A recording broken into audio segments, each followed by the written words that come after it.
테슬라 관련 투자 소식입니다. 테슬라 5.16% 급락, 미국 의회 신장의 쇼룸 설치 비판. 테슬라의 주가가 5% 이상 급락했다. 전반적인 기술주 매도 속에 테슬라가 중국 신장 지역에 쇼룸을 설치키로 한 계획이 미국 의회로부터 비난을 받은 것도 주가 하락에 한몫했다. 뉴욕 증시에서 테슬라는 전거래일보다 5.26% 급락한 943.90달러의 장을 마감했다. 테슬라가 급락한 것은 최근 월가에서 기술주 매도세가 대거 출현한 것이 가장 큰 원인이다. 여기에 미국 의회가 테슬라가 강제노동 의혹을 받고 있는 중국 신장 지역에 쇼룸을 개설하려는 것을 강력히 비난한 것도 주가 하락에 일조했다. 이날 미국 하원은 테슬라에 서한을 보내 테슬라가 신장 지역에 쇼룸을 설치키로 한 것은 잘못된 것이라고 비판했다. 하원 운영위는 서한에서 신장 지역에 단순히 쇼룸만 설치한다면 큰 문제는 아니지만 만약 부품을 조달한다면 큰 문제라고 지적했다. 신장 지역은 소수민족 탄압은 물론 강제노동을 실시하는 것으로 악명 높기 때문이다. 운영위는 테슬라의 신장 지역에서 부품을 조달하는지 여부를 분명히 밝혀줄 것을 요구했다. 하원은 테슬라가 강제노동에 의해 생산됐을 가능성이 큰 부품을 구입했다면 최근 의회를 통과한 위구르 강제노동방지법을 위반한 것이라고 지적했다. 애플 관련 투자 소식입니다. 2년 만에 애플 엔트리폰, 3세대 아이폰 SE에 쏠리는 눈. 약 2년 만에 나올 애플의 중저가폰 아이폰 SE, 3세대에 대한 업계의 관심이 높아지고 있다. 고 스티브 잡스 시절의 옛 아이폰 디자인을 유지하면서도 최신 두뇌와 기능을 탑재할 것으로 예상된다. 최근 1년간 아이폰 12, 아이폰 13으로 큰 폭의 성장을 이어왔던 애플이 이번 아이폰 SE 신작을 통해 경쟁이 치열한 중저가 5G폰 시장마저 흡수할 수 있을지 귀추가 주목된다. 해외인 매체 폰아레나에 따르면 로스영 디스플레이 서플라이 체인 컨설팅 최고 경영자는 지난 20일 자신의 트위터를 통해 3세대 아이폰 SE가 오는 4월 말 또는 5월 초 출시될 것으로 전망했다. 아이폰 SE의 디스플레이 패널 생산이 이미 이달부터 시작됐고 완제품 생산은 오는 3월부터 시작될 것이란 예측이다. 당초 오는 3월 공식 출시될 것으로 알려졌던 시기에 비해선 한두 달 미뤄진 셈이다. 앞서 4G LTE를 지원했던 아이폰 SE 2세대 제품의 경우에도 2020년 4월 말 출시된 바 있다.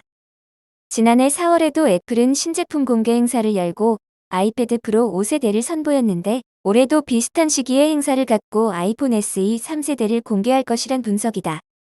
아이폰 SE 시리즈는 애플의 유일한 중저가폰 라인이다. 가격대는 2세대 제품의 경우 $399였다.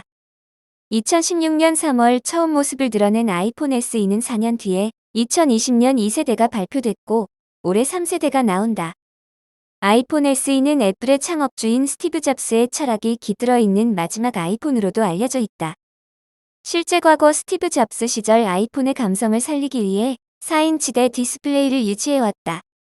전체적인 디자인도 과거 아이폰 5S와 아이폰 6의 것을 공유해온 바 있다.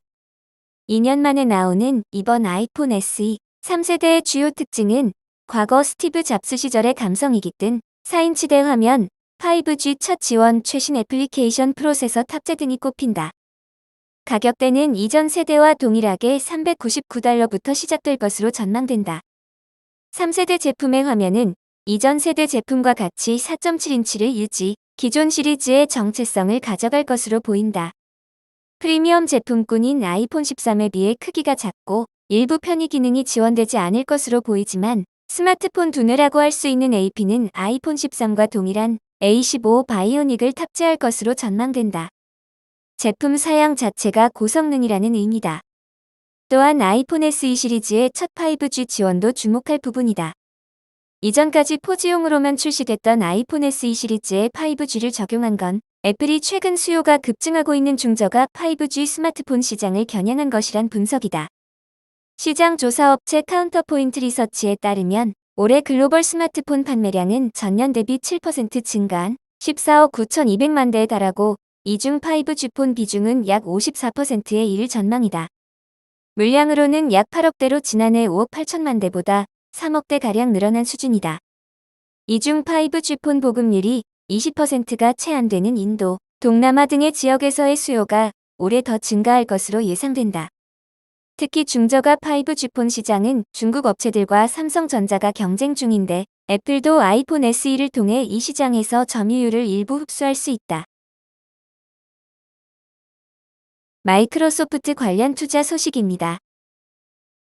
마이크로소프트가 블리자드 아는 이유. 금융투자업계에 따르면 지난 18일 마이크로소프트는 블리자드를 687억 달러에 인수하기로 했다. 인수가는 지난 14일 주가에서 45% 프리미엄을 붙여 주당 95달러로 계산한 것이다. 이는 마이크로소프트 역사상으로도 가장 큰 M&A다. 마이크로소프트는 지난 2016년 링크드인을 244억 달러에, 스카이프를 85억 달러에, 제니맥스 미디어를 75억 달러에 인수한 바 있다. 뿐만 아니라 이 업종 역사상 최대 규모의 M&A이기도 하다. 블리자드는 스타크래프트를 비롯해 워크래프트, 디아블로, 콜 오브 듀티, 오버워치 등을 출시한 회사다. 금융투자업계는 최근 마이크로소프트가 게임 사업에 사활을 걸다시피 하고 있는 데다 메타버스에 관심을 보이는 점을 감안하면 파격적이지만 매우 의외의 결정은 아니라고 평가한다.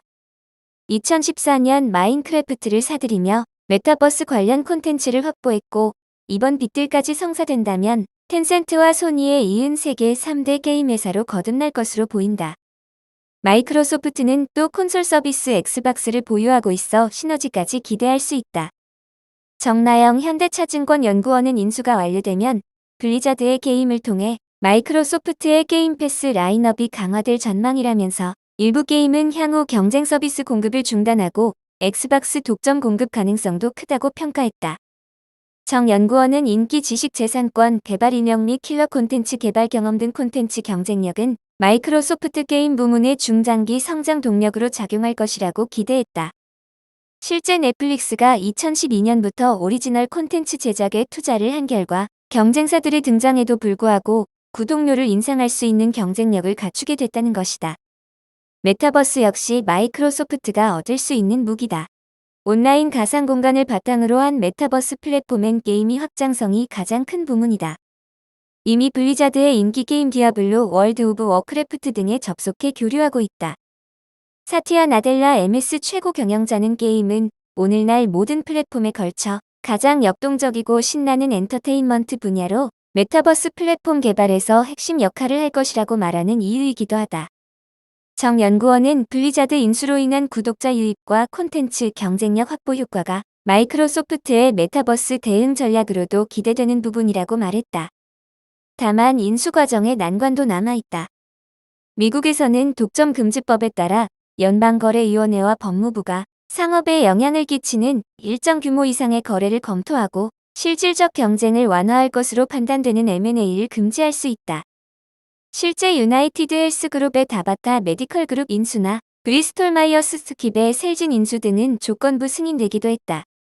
마이크로소프트와 블리자드 인수합병 규모나 인수 시 세계 게임 산업의 매출 3위가 된다는 점 등을 감안하면 미국 정부의 인수 반대 가능성을 열어둬야 한다는 것이다. 게다가 블리자드의 직장 내 성폭력 및 성차별 스캔들도 부담이다. 마이크로소프트는 미투 운동 및 빌 게이츠의 성희롱 의혹 등을 겪고 주주 결의에 따라 강도 높은 성평등 정책을 펴나가고 있다. 블리자드 인수 시 주주들은 높은 수준의 관련 정책 이행과 투명성을 요구할 것으로 예상된다. 니오 관련 투자 소식입니다. 전기차, 배터리 기업이 직접 교체 나섰다. 완성차에 배터리를 공급해오던 배터리 기업이 공급을 넘어 완성차 회사와 전력 유통 부문의 경쟁 사업에 뛰어들고 있다. 배터리를 통째로 교체하는 사업 참여를 시작으로 향후 전기차의 직접 제조 가능성마저 열어두고 있어서다. 외신에 따르면 중국 내 배터리 기업 CATL이 최근 전기차 배터리 교체 사업에 착수했다. CATL이 배터리에 전력을 담아두면 전기차 운전자가 교체소에 들어와 1분 안에 배터리를 바꿔가는 서비스다. 이미 중국 정부가 교체식 전기차 보급으로 구매 부담을 줄인다는 계획이어서 배터리 기업도 이른바 바스 사업에 적극 참여하는 형국이다. 에보고로 불리는 배터리 교체소는 일단 중국 전역의 10곳으로 시작된다. 대부분 도시에 위치하며 전기차 운전자는 교체가 필요할 때 언제든 스테이션에 들어가면 된다. 이를 위해 자동차 회사도 손을 잡았다. FAW가 CATL에 교체형 배터리를 탑재키로 한 것. 이를 시작으로 다양한 차종에 교체형 배터리를 탑재할 예정이다. 배터리 교체는 현재 중국 내에서 점차 표준 충전 방식으로 자리 잡고 있다. CATL에 앞서 전기차 기업 NIO 또한 배터리 교체식을 확대 중이고 베이징 자동차도 교체식 시설을 늘려가는 중이다. 하지만 이들은 대부분 완성차 기업인 반면 배터리 기업이 교체식 충전 시장에 뛰어드는 것은 이번이 처음이어서 귀추가 주목된다. 완성차 업계에선 배터리 기업이 교체식에 직접 진출, 전력 유통 사업에 참여할 경우 전기차의 주도권이 배터리 기업으로 바뀔 가능성을 주목하고 있다. 지금은 자동차 회사가 전기차를 만들어 팔지만 향후 배터리 기업이 자동차를 직접 제조할 가능성도 적지 않아서다. 박재용 자동차 평론가는 배터리와 차체는 얼마든지 분리 판매할 수 있다며 완성차 기업은 분리를 반대하지만 한국도 전기차 사업 참여가 많아지면 교체형이 확산될 수 있다고 설명했다. 한편 완성차 기업의 배터리 직접 교체 사업 진출도 활발하다. 지리자동차는 오는 2025년까지 글로벌에 배터리 교체 가능한 장소 5,000여 곳을 설치하고 새로 만드는 차종의 배터리는 교체 방식을 적용할 계획이다. 리비안 관련 투자 소식입니다. 리비안 투자로 돈벼락 맞은 포드, 다음 수순은?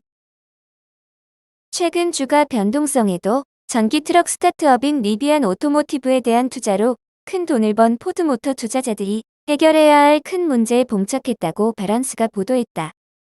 리비안이 기업 공개된 상장 주식인 탓에 포드의 경영진이 리비안 지분을 어떻게 처리할지가 관건이라는 이유에서다.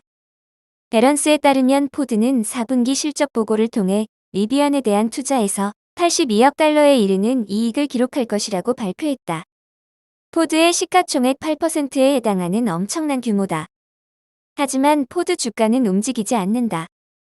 투자자들이 포드가 리비안 주식을 1억 주 보유하고 있다는 점을 이미 오래전부터 알고 있었기 때문이다. 포드의 리비안 지분은 지난해 말 기준으로 106억 달러의 가치가 있다. 리비안 주가가 103.69달러로 마감하면서다. 리비안 주가는 올해 불안한 출발을 보였다. 예상보다 느린 생산 증가와 다른 고성장주의 투매에 영향을 받은 것으로 풀이됐다. 나스닥 종합지수는 올해 들어 이날까지 대략 7.3%나 하락했다. 바런스에 따르면 리비안의 이날 현재 가격인 64.51달러 기준 포드의 지분 가치는 약 70억 달러 규모다. 리비안 주가가 1분기를 이 수준에서 마감한다면 포드는 약 20억 달러의 손실을 기록할 전망이다. 해당 손실로 포드 주가가 움직이지는 않을 전망이다. 투자자들이 매일 포드의 리비안 지분을 확인할 수 있기 때문이다. 바런스는 포드의 주가를 움직일 수 있는 것은 포드가 리비안 주식을 보유할지 매각할지 여부를 결정하는 것이라고 지적했다. 아직 포드의 정확한 계획에 대해서는 알려진 게 없다. 포드는 리비안 기업 공개 후 180일 동안 리비안 주식을 팔 수 없다. 포드가 리비안 지분을 처분할 수 있는 가장 빠른 시기가 올해 5월 9일께라는 의미다. 리비안 지분을 어떻게 할 것인가 여부가 포드 경영진이 올해 내려야 할 큰 결정 중 하나가 될 전망이다. 하지만 바런스는 해당 결정은 일회성이며 장기적으로는 제품 라인업과 차량 전동화에 대한 모든 결정이 포드 투자자에게 더 중요할 것이라고 진단했다.